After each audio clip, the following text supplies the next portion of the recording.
تو ماشاءاللہ پہلا سوال آپ کا بہت اچھا ہے کہ بھی کشف جو ہوا کرتا تھا آج نہیں ہوتا.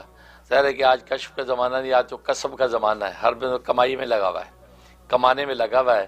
یہ کما لو وہ کما لو، اور اسی پر جو فیصلے کرتا ہے کون زیادہ کماتا ہے وہ اتنا زیادہ ہی گویا کہ دنیا کا لاڈلا ہو جاتا ہے.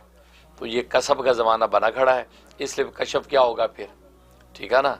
وہ کسی نے کہا تھا کہ یہ صاحب عثمانیہ کے صدیقی ہیں، شکاگو کی بات ہے، وہاں بیٹھے تھے کچھ دوست، کسی نے کہا یہ عثمانیہ کے صدیقی ہیں.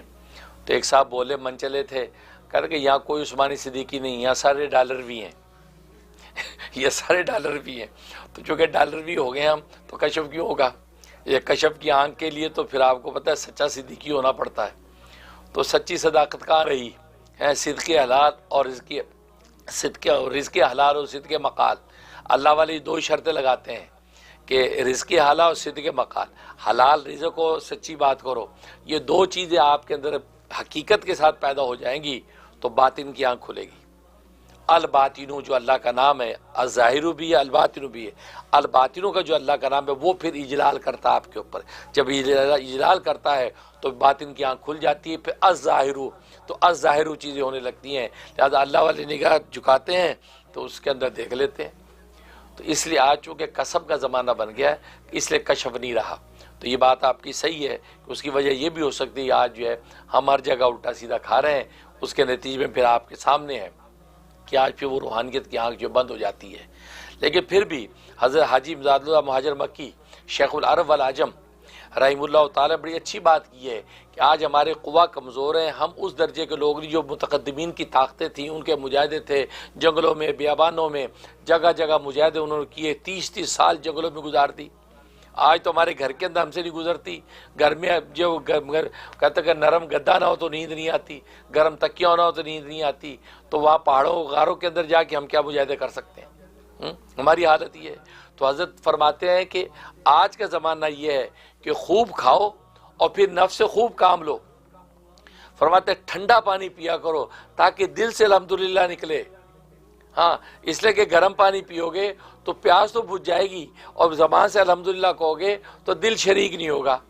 زبان سے الحمدللہ کہو گے سنت پوری کرنے کے لیے.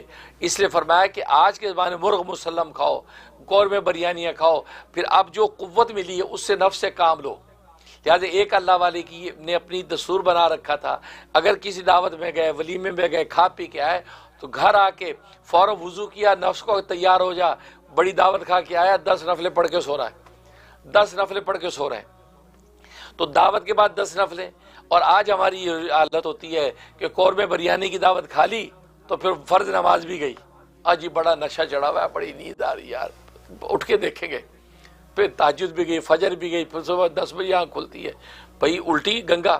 تو کھانے سے منع نہیں کر رہے بھائی، اس کو یوٹیلائز کر لو، کیونکہ آج زمانہ کھانے پینے کا ورائٹی کا دور ہے بھائی. ٹھیک ہے قورمہ بریانی آپ کھائیں تو اس سے آپ کا کشف رکے گا نہیں، لیکن شرط یہ کہ آپ اس کو یوٹیلائز تو کریں. یہی وجہ کہ آپ دیکھتے ہیں کہ تراویح ہم پڑھتے ہیں، 20 تراویح پڑھنے کے بعد کھانا تقریباً ہضم ہو جاتا ہے، اور گھر آ کے پوچھتے ہیں ہے کچھ کھانے پینے کو، پکوڑے بچے؟ تو پھر گھر میں بیگم تھاپا اٹھا لیتی ہے، پہلے ناک تک نال بھر کے گیا، بی کا سر باقی ہے. لیکن 20 تراویح کے بعد آپ کا جو ہلکا ہو جاتا ہے میدا. اور یہ حدیث میں آتا ہے، حضرت عائشہ صدیقہ رضی اللہ تعالیٰ عنہ کی روایت ہے، وہ فرماتی ہیں کہ نبی پاک صلی اللہ علیہ وسلم فرمایا اپنے کھانے کو نماز سے اور ذکر سے ہضم کرو. اپنے کھانے کو نماز اور ذکر سے ہضم کرو. چنانچہ اگر آپ نے کھانا کھا لیا تو 10 نفلیں آپ پڑھ لیں، کھانا ہضم ہو جائے گا. لہٰذا 20 تراویح پڑھتے ہیں سنت مؤکدہ. یہ کیا ہوتا ہے؟ ہمارا کھانا ہضم ہو جاتا ہے، حالانکہ کھانا ہم نے اتنا کھایا ہوتا ہے تراویح میں ناک تک نال بھری ہوتی ہے. حضرت شیخ الحدیث مولانا محمد زکریہ کاندلی رحمۃ اللہ علیہ فرماتے ہیں مدد افطاری کے ٹائم اس حسرت میں کھاتا ہے، اجی آج تو ناشتہ بھی نہیں کیا، اجی آج تو دوپہر کا کھانا بھی ہم نے نہیں کھایا، اس حسرت میں کھاتا چلا جاتا ہے. پھر ناک کی نال یہاں تک بھر جاتی ہے.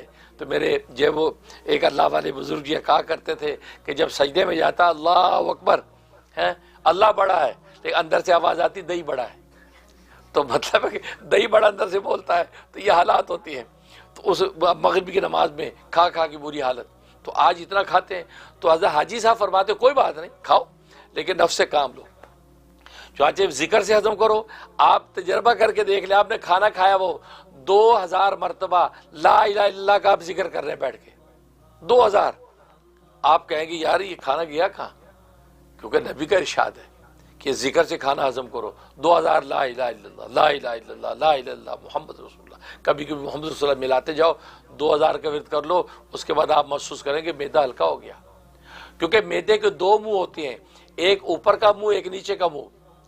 ایک فم اعلیٰ فم اسفل ہوتا ہے. تو اوپر کے منہ پہ کھانا پڑا رہتا ہے.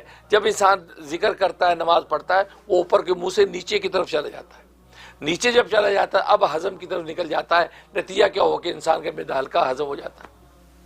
آج ہماری حالت یہ ہے, کھانے کے بعد نشے کے اندر گر جاتے ہیں. نتیجہ کیا ہو تو وہ سونے کی وجہ کیا ہوا, وہ کھانا وہیں کا وہیں پڑا رہ گیا.